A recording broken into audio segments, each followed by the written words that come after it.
I could feel the weight of the waiter's gaze before he even spoke. He leaned slightly toward me, the polite tilt of his head rehearsed, his voice measured and low, as though he was careful not to bruise an already fragile evening.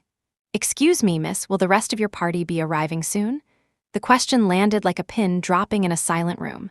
My throat tightened, but I answered with the same polite smile I wore at business meetings, the one I used when a client asked for impossible things. "They are on their way."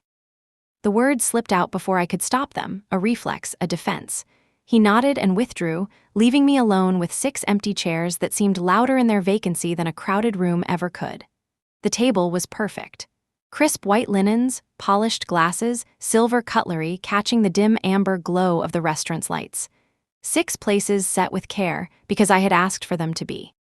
6 names in my head when I made the reservation a week ago: Mom, Aaron, Claire, Uncle David, Daniel, and me. Family and the closest friend I had ever trusted. Tonight was supposed to be a celebration. My celebration. I ran my fingers over the edge of the menu without reading a word. It had taken me years to climb to this point at work, years of late nights staring at glowing screens while the rest of the world slept. I earned the promotion, the recognition, the raise. For once, I thought they would see me. For once, I would not just be the one behind the scenes holding everything together. I wore a dress I had almost talked myself out of buying, sleek and dark with a shimmer when the light caught it. I even wore heels, though I hated the way they pinched my toes. But tonight mattered. At least it was supposed to. Minutes bled into each other, stretching into silence. The waiter returned, this time holding the wine list with a carefully neutral face. "Would you like to order while you wait?" I nodded too quickly. I could not let him see me falter. I scanned the page, though the names of the bottles blurred.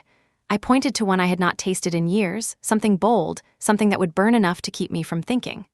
The bottle arrived, and he poured with steady grace. The first sip warmed me, but it also reminded me that the warmth I wanted was not here, not in this room, not in any of the 6 chairs that stood empty and waiting. I pulled out my phone, grateful for the distraction of the glowing screen. Emails from work. Instagram posts of strangers smiling in places I had never been. Slack notifications, little reminders that my worth to others was tied to what I could deliver, fix, or finish. I replied to one message just to appear occupied, as if busyness could shield me from the truth. Maybe they were caught in traffic. Maybe they misread the time. Maybe a buzz shook the phone in my hand. A text message. Relief swelled in me so suddenly I almost smiled. Finally, an explanation. But when I opened it, the words carved into me sharper than silence ever could. "You are not a priority right now. We will catch up soon. Enjoy your dinner." I stared at the screen, waiting for more. Another message, an apology, something. Nothing came.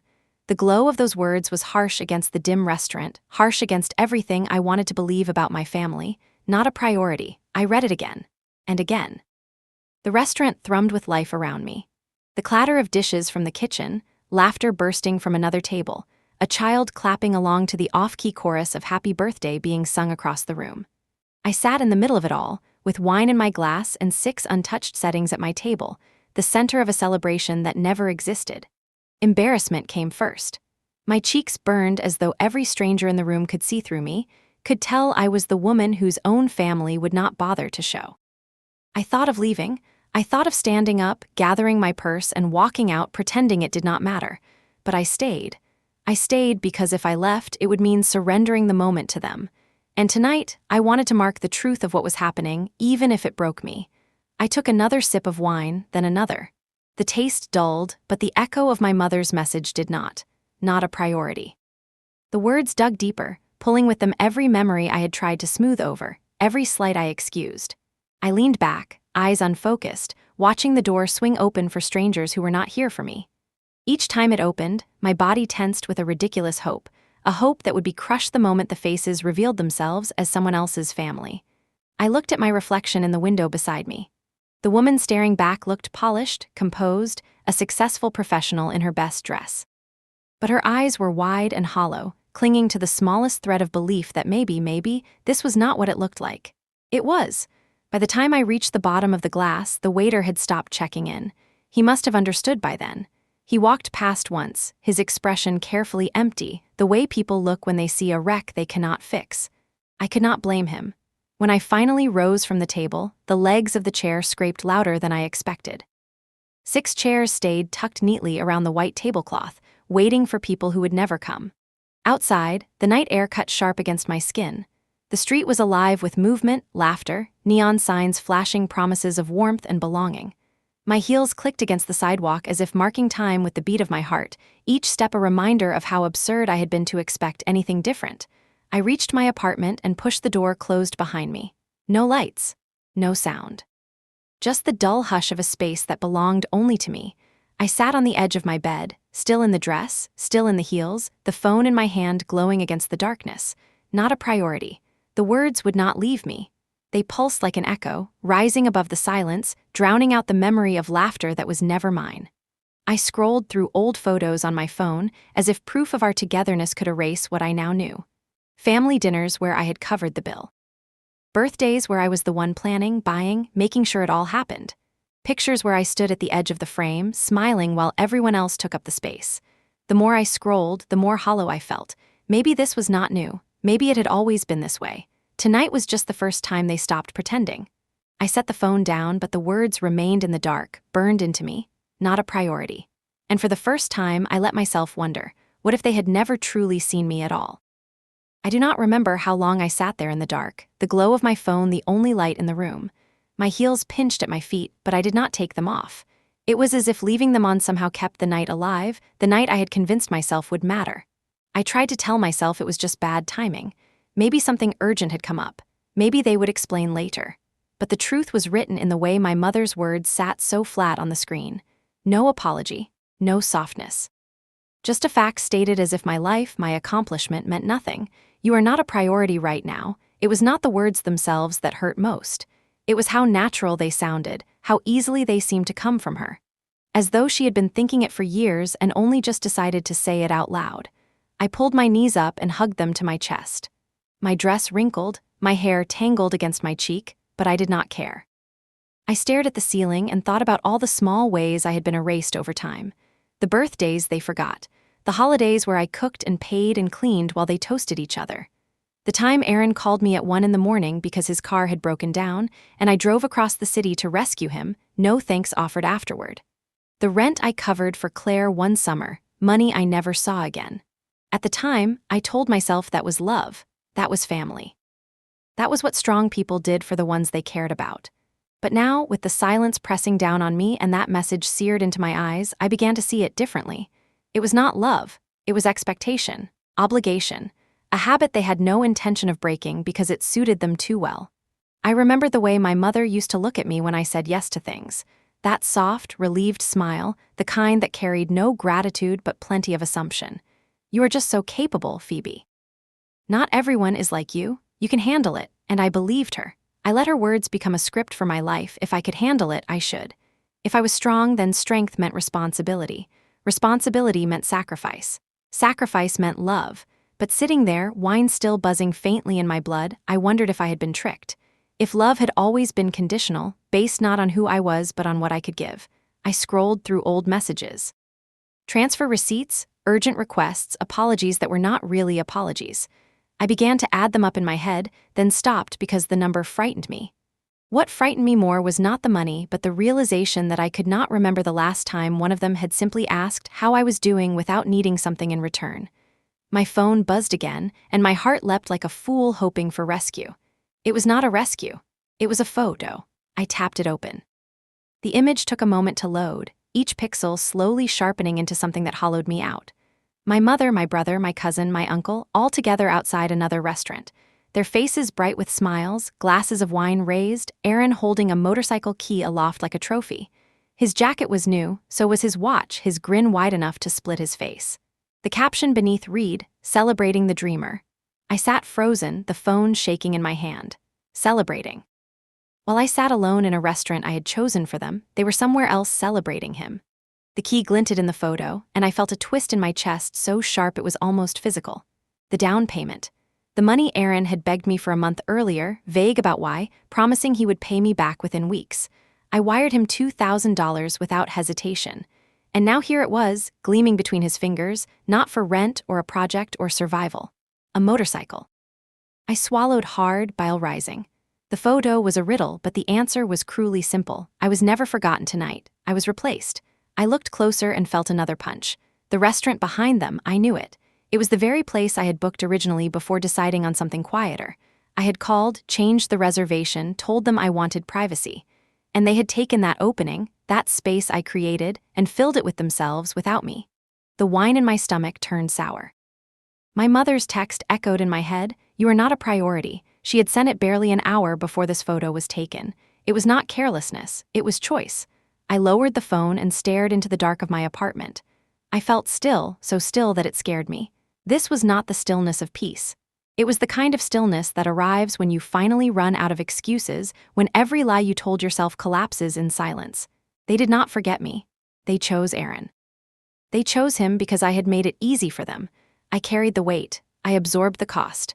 I cleaned up every mess until the mess became invisible, and invisible people are easy to leave behind. I wanted to cry. I thought if I cried it would release something, but the tears would not come. Instead, I sat there unmoving, my pulse steady, my heart strangely calm. That calm frightened me more than anger would have, because calm meant acceptance. And acceptance meant that something had ended tonight, quietly, without ceremony, the way a candle dies when no one is watching. I finally pulled off my heels and set them on the floor. My feet ached, my body heavy, but my mind clear in a way it had never been. I reached for my laptop, opened it without thinking. On the screen sat a folder I had not touched in months. Family Support Private. Do not delete. My hand hovered, then clicked. Inside were tabs, spreadsheets, color-coded records. Rent payments, utility bills, grocery transfers, emergency repairs, holiday gifts, loans I co-signed. The numbers lined up like soldiers, silent and undeniable. By the time I reached the bottom, the total glared back at me. $82,410.37. I leaned back, the chair creaking under me, and stared. There it was. 5 years of my life distilled into numbers. 5 years of generosity that had not been generosity at all. Debt. Invisible, relentless debt. I closed the laptop slowly. The silence of the room pressed heavier, not a priority. For the first time, I thought about what it would mean if I believed those words, if I stopped fighting against them, if I accepted them as the truth of how they saw me. The thought did not break me. It steadied me. Maybe I was not a priority to them, but maybe, finally, I could be a priority to myself. I exhaled, long and low, the kind of breath that felt like the first after drowning.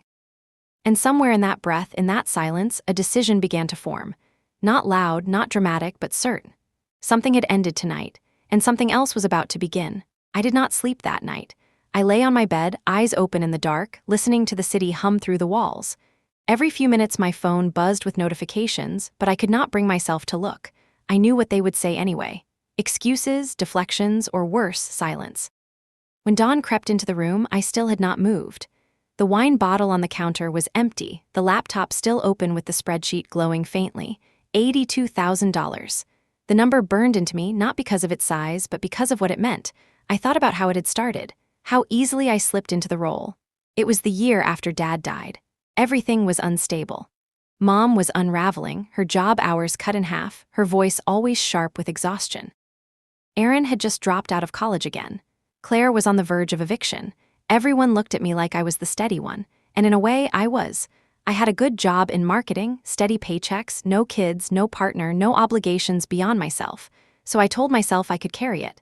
Just a little, just until things settled. It began small. Groceries when Mom's pantry was empty. A few $100s for Aaron's rent when he swore his new business idea would catch fire. Gas money for Claire when she promised she would pay me back the next week. I thought of it as kindness, as survival. But survival has a way of becoming habit. Months turned into years. Each time the requests grew heavier, the gratitude lighter. Soon I was covering the mortgage, the utilities, the insurance. I was wiring money before they even asked because I knew the call was coming. I tried to tell myself it was temporary. That families fall apart and someone has to hold the pieces. But temporary stretched like an endless horizon, and I never questioned why I was the only one bending, stretching, breaking. The worst part was how invisible it became. The more I gave, the less they noticed. It was like the floor beneath their feet, stable, dependable, unremarkable until the day it cracked. I remembered Thanksgiving last year. I had paid for the catering, the decorations, even the wine. Everyone laughed around the table, full of food I had bought, yet not once did anyone ask how work was going for me. They were too busy listening to Aaron pitch his next startup, nodding along like prophets hearing scripture. When I mentioned my own project at work, Mom interrupted me with a smile. You are just so good at managing things, Phoebe. Not everyone is built like you. I smiled back, but inside I felt the sting. Managing things, that was what I was to them. A manager, a fixer. A bank, not a daughter, not a sister, not a person with needs of her own. I thought about the time Aaron totaled his car and called me at 2 in the morning. He was drunk, slurring apologies, begging me to come. I left my warm bed, drove across town, and found him shivering on the curb while the police took their report. I paid the tow truck. I bought him a used car 2 weeks later so he could get back on his feet. He never paid me back. I told myself I was building something. Stability, safety, a stronger family. But what they were building was comfort, and I was the one footing the bill. And maybe I would have kept going forever if not for that photo. That one frozen moment of their joy, their unity, their celebration of him with my money. It stripped every excuse away. I sat at my kitchen table and poured another cup of coffee, the bitter taste grounding me. I opened the spreadsheet again, scrolling through the tabs with numb fingers. Each line was a story I had erased. Rent payment for Claire, $1,200. Down payment for Aaron's project, $2,000. Mortgage transfer, $1,830 monthly. Grocery runs for mom, $350, $280, $410. Every number was proof that I had mistaken obligation for love. My phone buzzed again, and this time I looked. A message from Aaron. You could have just told me no. I stared at it, disbelief curling in my stomach. Told him no? For years I had said yes without question, without pause. And the first time I stopped, the only thing he saw was betrayal. Another message followed. You are making mom freak out. I almost laughed, bitter and sharp, making her freak out. As if her panic was my responsibility too. I set the phone face down. I did not reply. Instead, I walked to the window. The city stretched wide and restless, strangers walking to jobs, children pulling at their parents' hands, buses rumbling by, everyone carrying their own weight, their own lives. I wondered what it would feel like to carry only mine. The thought was terrifying and exhilarating. I had always believed that being strong meant enduring. That love meant sacrifice. That family meant giving until there was nothing left. But what if I had been wrong? What if strength was not about carrying everyone else, but about putting them down when they refused to stand on their own? I pressed my forehead against the glass, eyes closing. The truth was heavy but clean. I had been living like a rope, always catching, always tying things together. And tonight, I realized ropes fray. Ropes break. Ropes are not meant to hold the world forever. For the first time, I thought about what it might feel like to let go. The morning blurred into afternoon, and I still had not changed out of the dress from the night before. It hung heavy on my shoulders, the sequins scratching against my skin, a reminder of how much hope I had stitched into this night that never came. My heels sat discarded by the door, silent witnesses to how far I had walked for nothing. I poured another cup of coffee, though my hands trembled when I lifted it. My mind refused to quiet. Every thought led back to the same realization. I had been the one holding everything together, and they had built their lives on the assumption that I always would. The worst part was how easily I had allowed it. I thought of Aaron again. My younger brother, the golden child, the dreamer, that was always the word they used. Dreamer. As if it excused every failure, every reckless mistake. When his first startup collapsed, they called him resilient. When his second one burned through every dollar of its investors, they said he was learning. When his third fell apart, they said he just needed more time. And me, I was dependable, I was strong. Which sounded like praise until I realized it was just code for invisible. Mom always said, Phoebe, you are the one I can count on.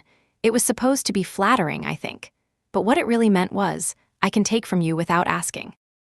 I remembered a night 2 years ago when Aaron called crying because he had nowhere to go. He had lost his apartment again and had been sleeping in his car. He begged me to help.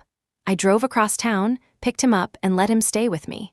For weeks he camped on my couch, leaving dishes in the sink, laundry piled in corners, always talking about the next big idea.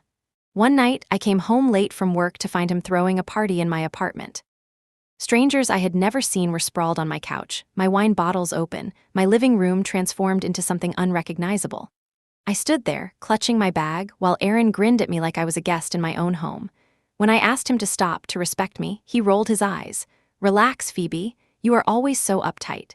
The next morning, I paid for him to move into his own place. That memory stung sharper now, because it was so obvious what I refused to admit then. He never saw me as a sister. He saw me as a safety net, a resource, a fallback plan. And Mom encouraged it, always telling me not to be so hard on him, that he was finding his way. Finding his way on my back. I set down the coffee and opened the spreadsheet again. My eyes drifted to the tab labeled mortgage. The payments lined up neatly, month after month, 5 years, worth of my money keeping a house standing that I had not lived in since college.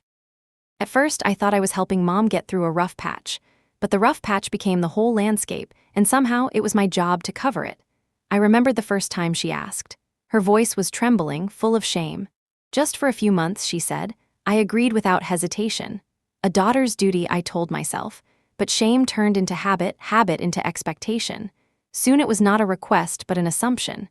I was the one who had to make sure the lights stayed on, the roof stayed up. My throat tightened. I realized something I had never put into words before. I was not their daughter anymore. I was their provider, and they preferred it that way. The apartment felt smaller as the thought settled in. I got up, pacing, the floorboards creaking under my steps. The photo from last night still burned in my mind. Their smiles, Aaron's new key glinting in the light, the captions celebrating the dreamer. I could almost hear their voices, laughing, toasting, telling him how proud they were. While I sat alone with a bottle of wine I had to order for myself, the contrast was unbearable. I wanted to scream, to call each of them and demand an answer, but I already knew what they would say. Mom would soothe, deflect, tell me I was overreacting. Claire would say I was selfish for making it about me. Aaron would be defensive, angry, calling me dramatic. Not one of them would apologize. Not one of them would say, we should have been there for you. Because to them, I was not someone who needed showing up for. I was someone who showed up for them, always. I sank onto the couch, head in my hands, and whispered aloud to no one who has ever shown up for me. The silence answered back. I let the question linger because for once I wanted to hear it. To stop pretending that I was not lonely, that being strong was enough to keep me from breaking.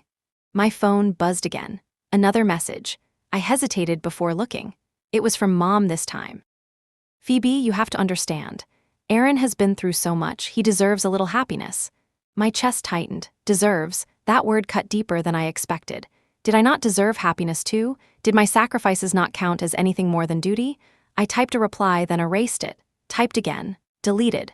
Nothing I wrote seemed worth sending, because deep down I knew she would never read it as I intended. To her, I was strong, capable, unshakable. Nothing I said could undo that narrative she built for me, so I closed the message and put the phone face down. The sun dipped lower outside, painting streaks of orange across the buildings. My apartment grew darker, but I did not turn on the lights. I sat in the twilight, feeling the weight of years pressing down, but under the weight, something else stirred. Something small, like the first flicker of a match in the dark. I thought again of what it would mean to stop. To stop paying, stop fixing, stop carrying. To let the weight slide off my shoulders and watch them stand on their own or not stand at all. The idea terrified me. My entire identity had been built around being the reliable one, the fixer, the one who always said yes.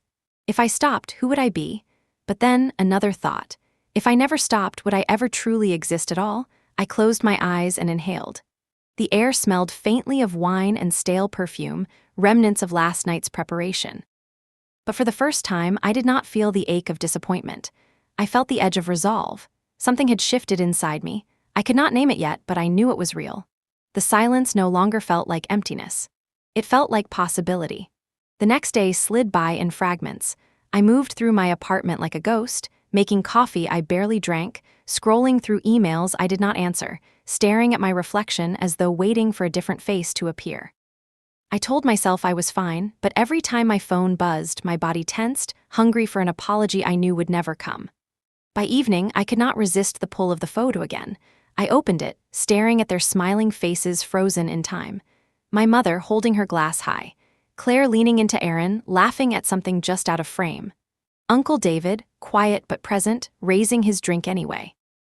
And Aaron, of course, standing in the middle like he had always belonged there, grinning with his motorcycle key. The caption read, "Celebrating the Dreamer." I zoomed in, scanning the details like they were clues to a crime scene, and then I saw it. On the table, half empty, was a bottle of wine, not just any wine. It was the exact bottle I had given Mom last Christmas, one I saved for months to buy because I knew she loved it. A Bordeaux vintage, wrapped in silver paper, handed over with a hug that she barely returned. I remembered how she tucked it away, saying she would save it for a special occasion. And now, here it was, open and poured, the cork discarded, glasses clinking around it. A special occasion, apparently, just not mine. The air left my lungs in a slow, hollow rush. I kept looking, refusing to blink because I knew there was more. Behind them, the restaurant sign glowed faintly. My stomach dropped. I knew that place. It was the restaurant I had first reserved for my promotion dinner. The one I canceled when I decided on something smaller, quieter, thinking it would be better for conversation. They had taken my reservation. They had taken my wine. They had taken my night.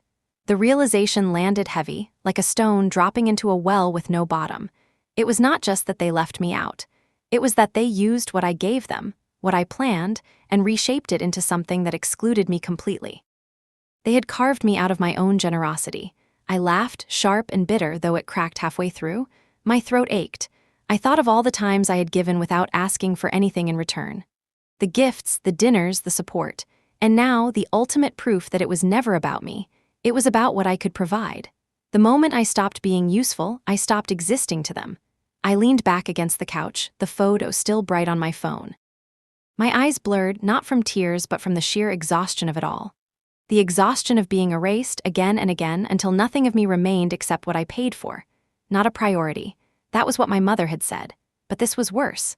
This was deliberate. This was betrayal in its clearest form. I closed my eyes and the memories came back in flashes. Thanksgiving, Christmas, birthdays. All the little details I overlooked suddenly sharpened. The way Mom always redirected attention to Aaron. The way Claire treated my money like a casual favor. The way Uncle David kept silent, letting it happen without protest. I told myself they did not mean it, that it was just family dynamics, that I was strong enough to bear it. But strength had become a prison. And now, sitting here with this photo, I felt the bars closing in. I opened my laptop again, staring at the spreadsheet. The total stared back like an accusation. $82,000. That was the sum of my love, apparently. My role in the family was not daughter, not sister, not cousin. I was the balance sheet. I clicked on the mortgage tab. The payment was due in 6 days. My name still tied to it, my account still bleeding every month. I hovered over the auto pay option, my finger trembling. Cancel, 2 syllables, a lifetime of wait. I thought about Aaron, about his smug grin with the motorcycle key. I thought about Mom, raising the wine glass I had given her, smiling at everyone but me. I clicked. The green checkmark appeared, simple, clean, irreversible. Something inside me shifted. It was not triumph, it was not even anger. It was a stillness I had never known. I closed the laptop slowly, letting the silence fill the room. For years, I had been the one holding everything together, the rope, the net, the floor. And in that moment, I realized I did not have to be. I realized I had been carrying a weight they never even noticed because they never planned to. The rope had frayed. The net had broken, and I was done pretending I could hold it all. I stood, walked to the counter, pulled a sticky note from the drawer. My pen scratched quickly, the word simple and sharp. Let him handle it now. Underneath, smaller, I added, "You raised me to care for everyone else. You never taught me how to care for myself." I stared at the note, then slipped it into my purse. I knew exactly where it was going. The night outside was cold and crisp when I stepped out, the kind of air that stung your lungs but cleared your mind. I drove in silence, no music, no distractions, just the hum of the engine and the weight of what I had finally done. When I reached my mother's house, the lights were off. I did not ring the bell. I did not knock. I pressed the sticky note against the front door, smoothing it flat with my palm. Then I turned, walked back to my car, and drove away.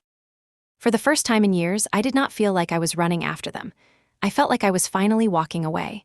The morning after I left the note, my phone was vibrating before the sun had even fully risen. 42 missed calls by the time I rolled over and looked at the screen. 17 from Mom, 9 from Aaron, 5 from Claire, 1 from Uncle David.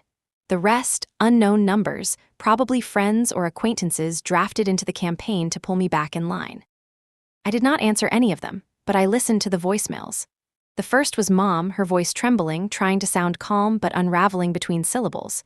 "Phoebe, what did you do? The bank called this morning. They said the mortgage payment didn't go through. You cannot just pull something like this without telling us. Aaron is finally doing well. You are going to undo everything. This is not how family behaves." I replayed that last line in my head, not how family behaves. Interesting. Because I had always thought family was supposed to show up when you needed them, not drain you dry and leave you alone in a restaurant on the most important night of your life. The next voicemail was from Aaron. His tone was sharp, defensive, threaded with entitlement he did not even bother to hide. "Seriously, Phoebe? You pulled the plug without warning? You are making Mom panic. We were figuring it out. You could have at least talked to us first. I almost laughed out loud. Talk to them. Like how they talked to me before they hijacked my celebration dinner and toasted him with my wine? The third message was from Claire, and it was the one that cut deepest. She did not even try to pretend. Okay, wow. So now you are punishing all of us over one dinner? Grow up, Phoebe. You always act like some martyr, like you are the only one who works hard. News flash, Aaron has been hustling too. He finally gets a win and you make it about you. One dinner. That was what she called it. One dinner. As if it was not years of invisible labor. As if it was not $82,000. As if it was not birthdays forgotten, favors swallowed, sacrifices never acknowledged. To her, it was just one dinner. I set the phone down, the silence pressing in again. I thought about answering. I imagined myself shouting, crying, laying it all out, but I knew it would not matter. They were not calling to understand. They were calling because the machine had stopped running, the bills were not getting paid, the safety net was gone. It was never about me. It was about how quietly I kept them afloat. Later that afternoon, a text came in from Daniel, my old college roommate. Hey, my mom said your mom called her. She told her you are spiraling, that you are having some kind of breakdown. Are you okay? I stared at it for a long time before replying. No, I am not spiraling. I am finally standing still. He did not push. He just wrote back, proud of you, for real. The words hit harder than I expected, because it was the first time in days, maybe in years, that someone saw me without asking for something in return. I sat on the couch, scrolling through the missed calls again. Each name felt like a puzzle piece that would never fit into the picture I needed. Not one of them said sorry. Not one of them asked if I was okay. All they wanted was for me to go back to being useful. And I would not. That night, as the city outside grew quiet, my phone rang again. Uncle David's name lit up the screen. For a moment, I hesitated. He had always been quieter than the rest, a man who stayed on the edges of family drama, watching without interfering. Something about him had always felt different. I answered. Hey, Uncle, I said, my voice steady. There was silence for a beat, then he sighed. Phoebe, you have to talk to your mom. She is a wreck. Is that what she told you? I asked softly. That I am the problem? She says she did not realize how left out you felt. I let out a dry laugh. Did not realize? She texted me, Uncle. She told me I was not a priority, her exact words. He went quiet. The silence stretched heavy like he had nothing left to defend.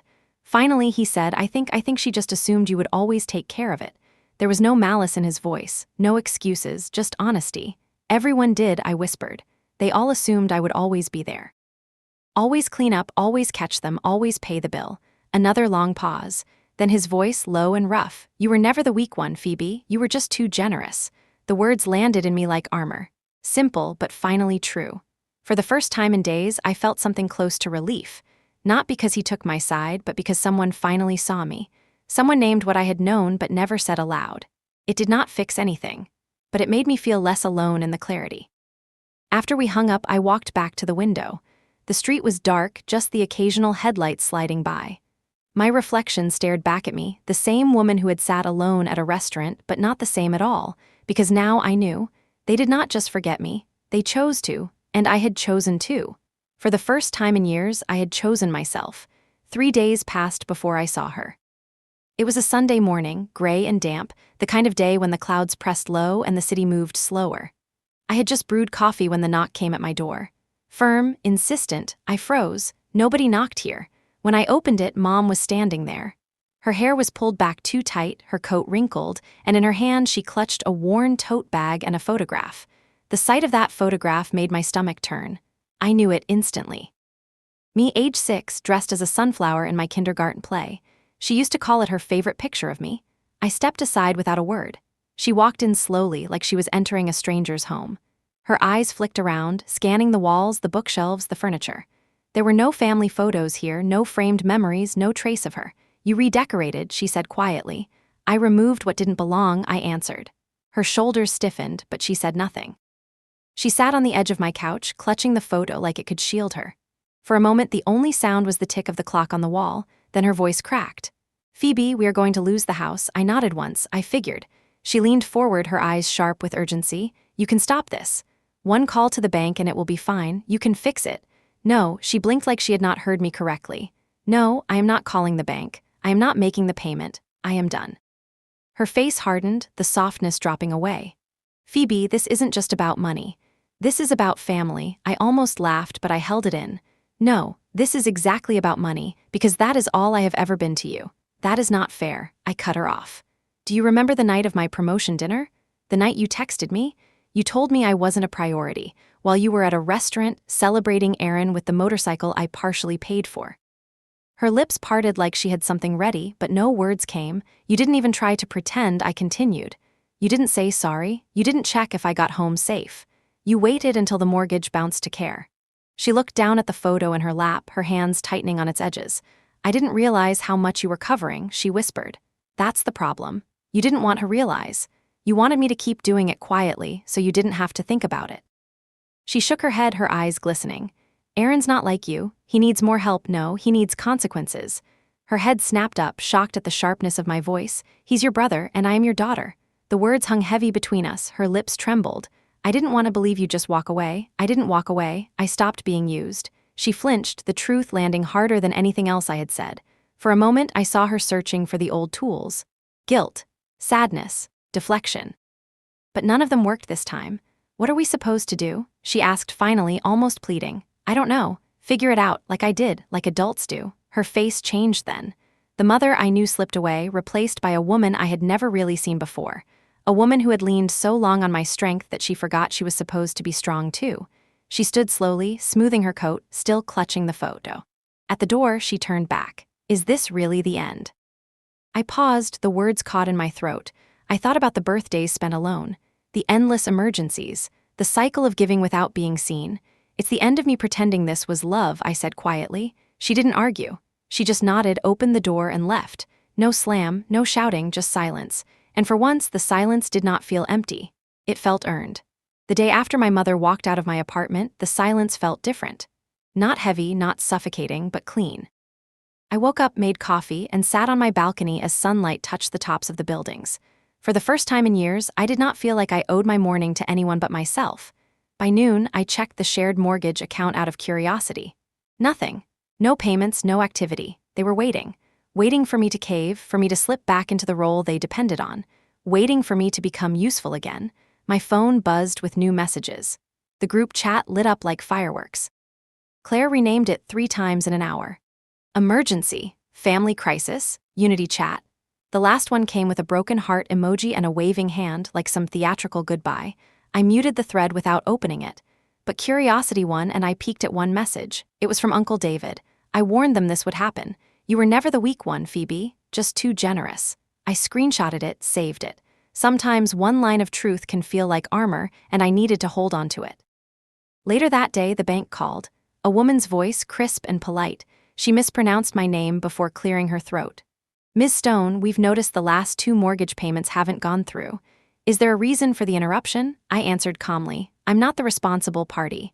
I removed myself from the title years ago. I was helping voluntarily. She hesitated. I understand, but the homeowner listed you as the financial contact. She said you always handled it. Of course she did. I'm afraid that's no longer the case, I replied. Another pause, longer this time.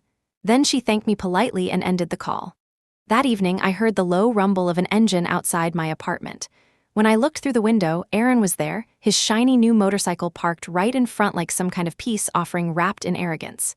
He paced beside it, phone pressed to his ear, his voice raised, impatient. I didn't go down. I didn't need to. I knew exactly what he would say. Panic first, then blame, then guilt. It was the script he had perfected over the years, but I wasn't in the cast anymore. I stood at the window and watched as he gestured wildly, his frustration sharp enough to slice the air. And for the first time, I felt no urge to protect him from the consequences. No urge to rush down, soften the blow, fix what he had broken. I just watched. Eventually, he got on the bike and rode away, the roar of the engine fading into the distance. I closed the curtain, sat on the couch, and realized my heart wasn't racing. My hands weren't shaking. I felt steady. The next morning was payday. I opened my account and stared at the balance. For the first time in years, it was whole. No deductions for the mortgage, no emergency transfers, no silent bleeding into someone else's crisis. Just mine. I made real coffee that morning, not the cheap instant kind I always bought to save money for them. The rich aroma filled the kitchen, and I smiled without realizing it. Later that afternoon, I logged into the shared account one last time. I deleted the login, removed the reminders, wiped the spreadsheet from my desktop. In its place, I created a new folder, I titled it for me, inside a blank document. At the top, the words, what I owe myself. The list in my head was long, time, peace. Sleep, birthdays, the right to say no without guilt. The right to ask without being told I already had enough. The space to exist without being used. My phone buzzed again. Another unknown number. I didn't answer. I didn't need to. I already knew what it would be. Panic wrapped in politeness, manipulation disguised as love. Instead, I poured another cup of coffee, stepped onto the balcony, and let the sun warm my face. For the first time in a long time, I felt like I belonged to myself. The first letter arrived 3 days later. It was slid under my apartment door, thick envelope, the kind of weight that always meant bad news. I picked it up with a sigh, already knowing who it was from before I tore it open. Inside, a notice from the bank addressed to Stone Household. My name was printed neatly at the bottom as the former contact. The language was sharp, sterile, the kind of precision that stripped human lives into numbers. Payment delinquent, foreclosure proceedings, 30 days to remedy. I set it on the table and stared at it. 30 days. My phone buzzed before I could even process it. Aaron, of course. His voice burst through the line without pause. Phoebe, what the hell is this? Mom is losing it. They're threatening foreclosure. You can't just stand by and let this happen. I closed my eyes, pinching the bridge of my nose. I told you. I'm not paying anymore, so you're just going to let Mom be homeless. No, Aaron, I'm letting Mom take responsibility for her house. The one she signed for, the one I never lived in. There was a long pause, then his voice sharpened into the edge I knew too well. This is about punishing us, isn't it? You're making a point. I almost laughed. A point? Aaron, I spent 5 years paying for a roof over your head. That's not a point. That's my entire savings. He scoffed. You're acting like you didn't have the money. You've got a good job, you'll be fine. And there it was, the truth laid bare in his voice. To him, my work, my life, my sacrifices weren't achievements. They were resources, renewable, endless. Mine to give, his to take. I didn't argue. I just ended the call and placed the phone face down. The second letter came the next morning. This time handwritten from Mom.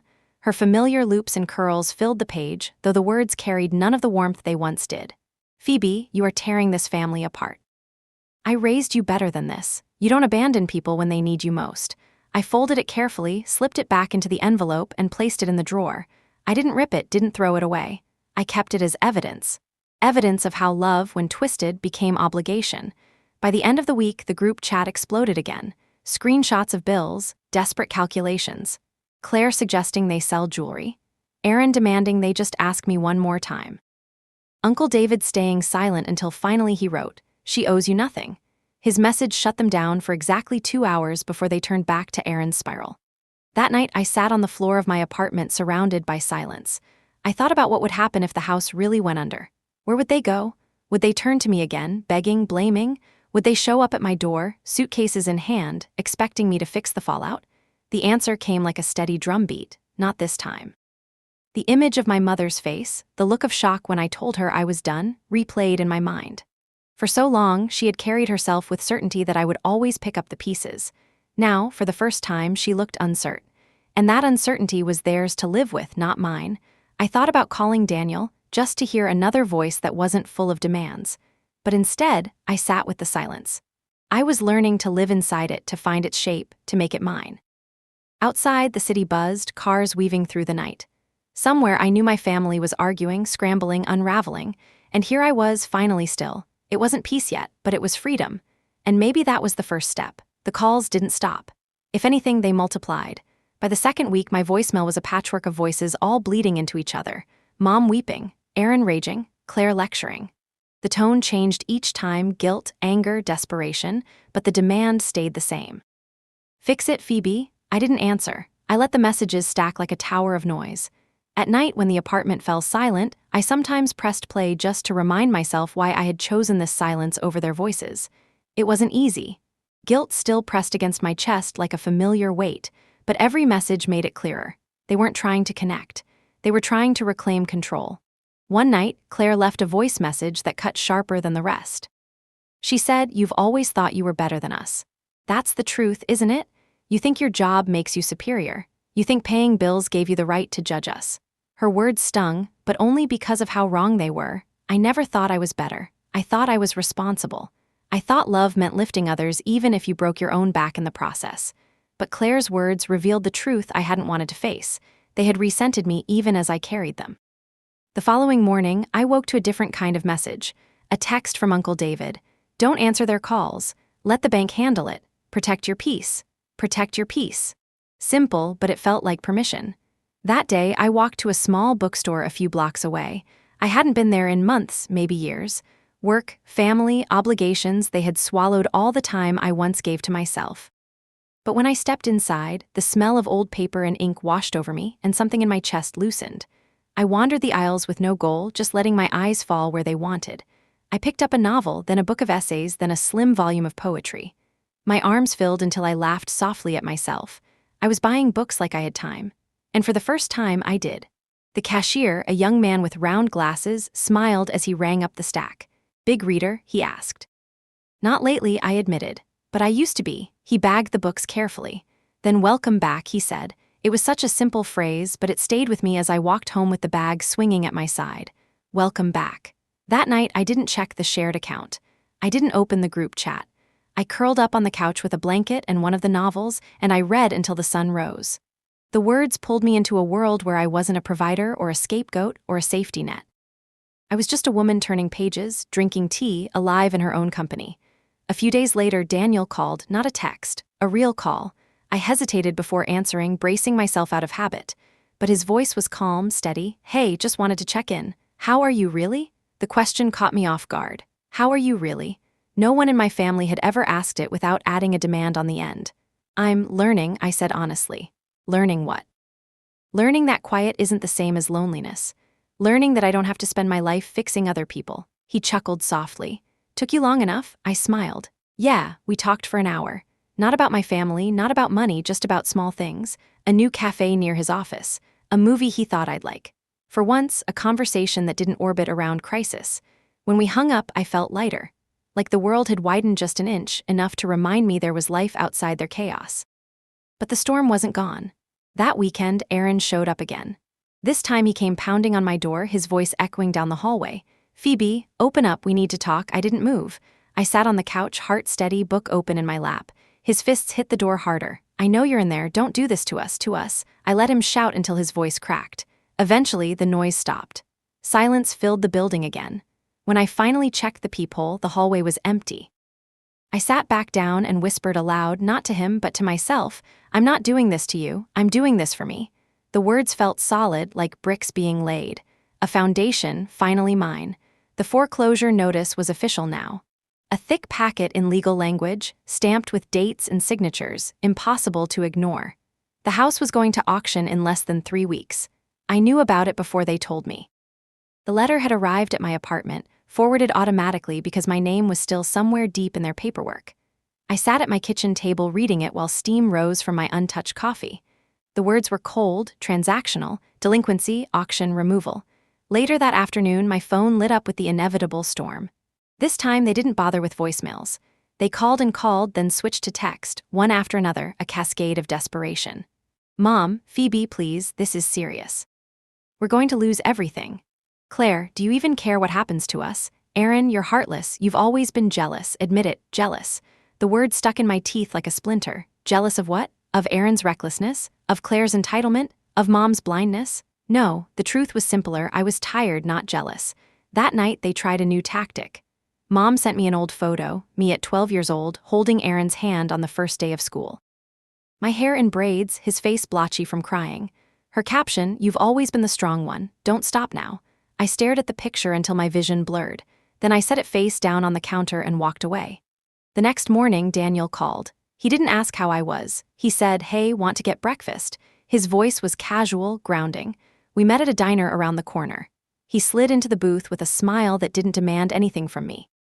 Over pancakes and bad coffee, I told him about the foreclosure notice. So now it's real, I said, my fork pushing syrup around the plate. And he asked, and I keep thinking maybe I should step in, just enough to keep them from losing the house. He set his fork down. Why? Because it's their home, because it feels cruel to just let it happen. He tilted his head. Is it their home, Phoebe? Or is it your sacrifice keeping the walls up? I looked away, my throat tight. He leaned forward. You've been bleeding for years, and they didn't care until the bleeding stopped. That house isn't your responsibility. It never was. I wanted to argue, but no words came. His gaze was steady, patient. If you give in now, he continued, nothing changes. They'll never stand on their own, and you'll never get out. The truth in his voice stung more than their accusations ever had. After breakfast, I walked through the city, letting the noise of traffic and strangers drown out the tug-of-war in my chest. By the time I reached my apartment, I knew I wasn't going to save the house. That night, the group chat blew up again. Claire said she had found a lawyer. Aaron said he was talking to a friend who could help. Mom begged me one last time, think of your brother, think of family. I typed a reply. My hands shook, but not from fear, from release. I have thought of family my entire life. Now I'm thinking of myself. I hit send, muted the chat, and set the phone aside. For the first time, the guilt didn't consume me. It still lingered, sharp around the edges, but beneath it was something steadier, something like strength. I looked at the foreclosure letter again, lying where I had left it on the table. This time, I didn't see failure. I saw freedom. The auction happened on a Tuesday morning. I didn't attend. I didn't need to. By then, I had already said goodbye to that house years before, in ways my family never understood. Still, when the clock ticked past 10, I sat at my kitchen table with my hands wrapped around a mug of tea, waiting for the inevitable messages, the fallout, the storm. It came less than an hour later. Claire, they sold it. It's gone. Are you happy now? Aaron, you've ruined everything. Mom is crushed. We have nowhere to go. Mom, Phoebe, please, you don't understand what you've done. I read each one slowly, letting the words sink in without rushing to respond. Their world was crumbling and they wanted me to feel the weight of it. But I didn't, not in the way they expected. For the first time in years, I felt light. I stood, walked to the window, and opened it. The city air swept in, carrying the scent of rain on pavement, the hum of traffic, the laughter of a child down the block.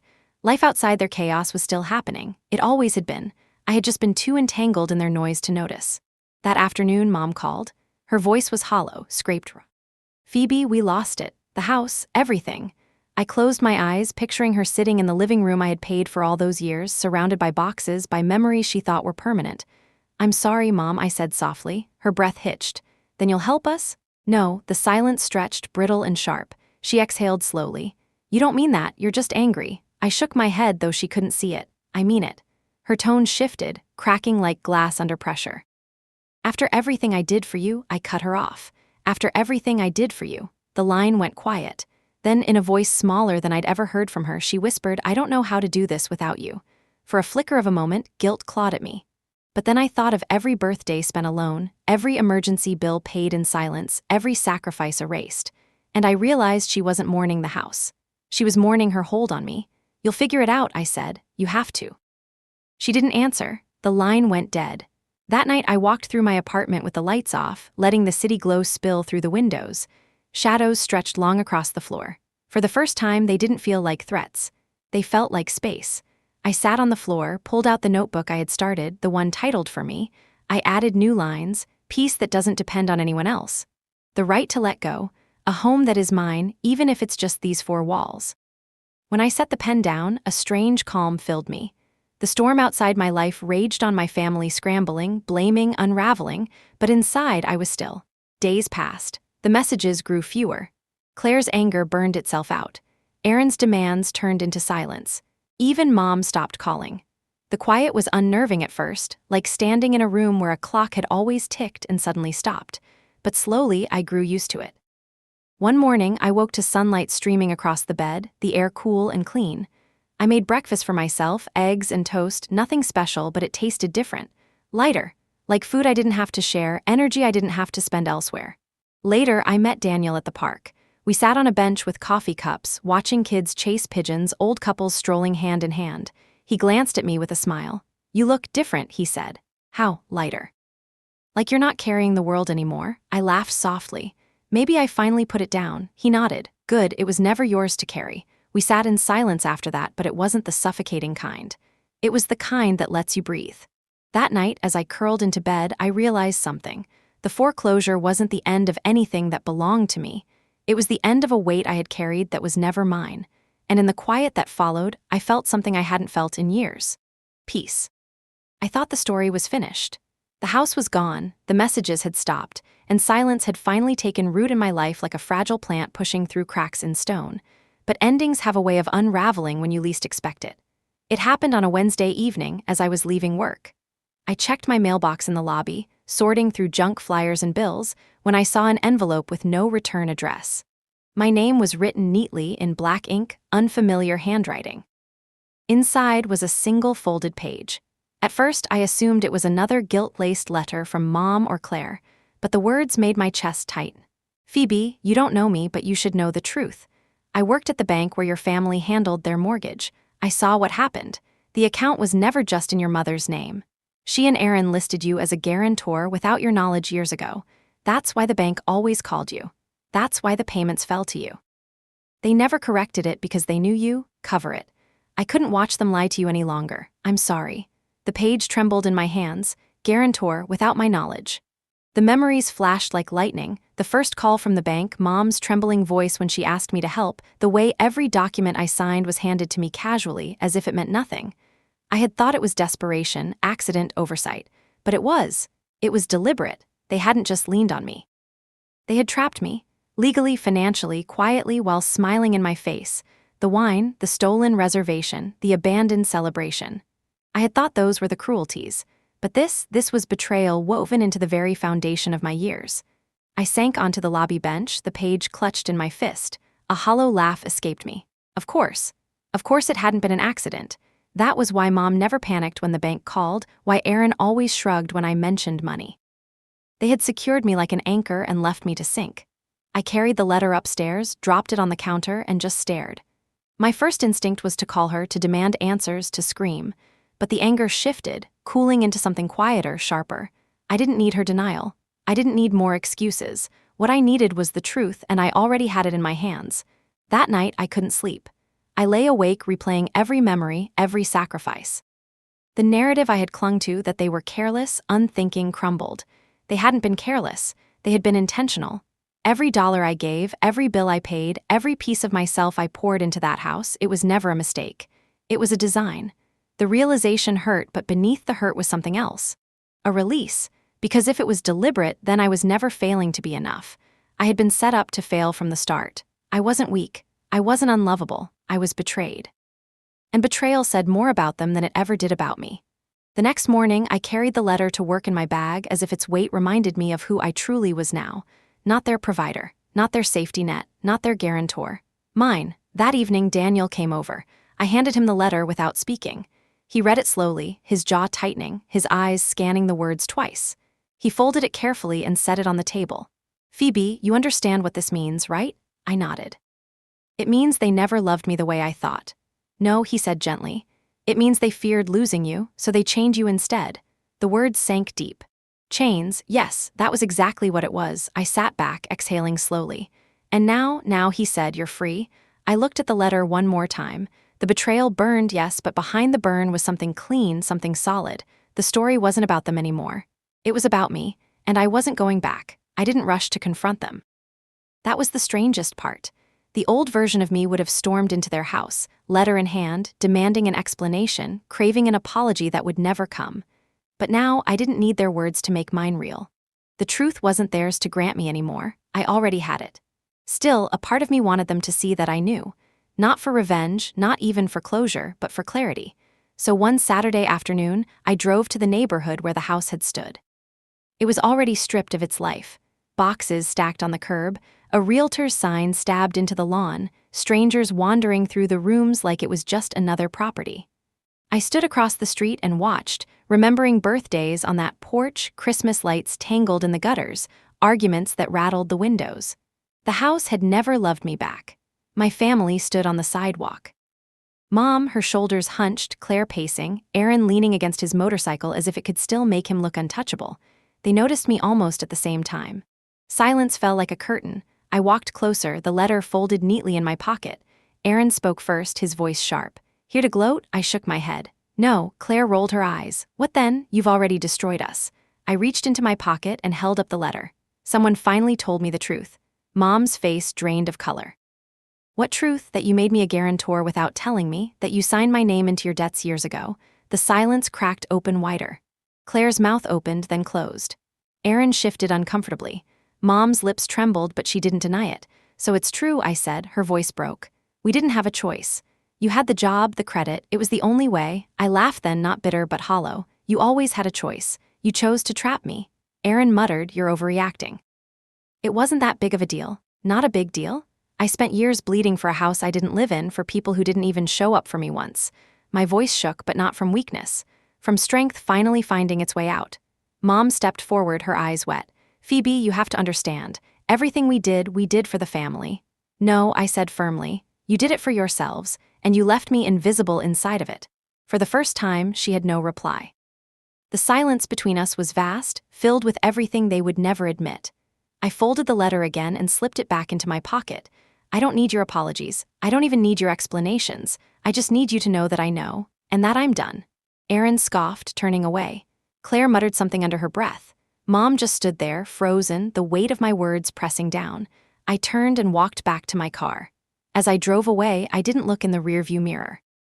For once, I wasn't chasing their approval or waiting for their recognition.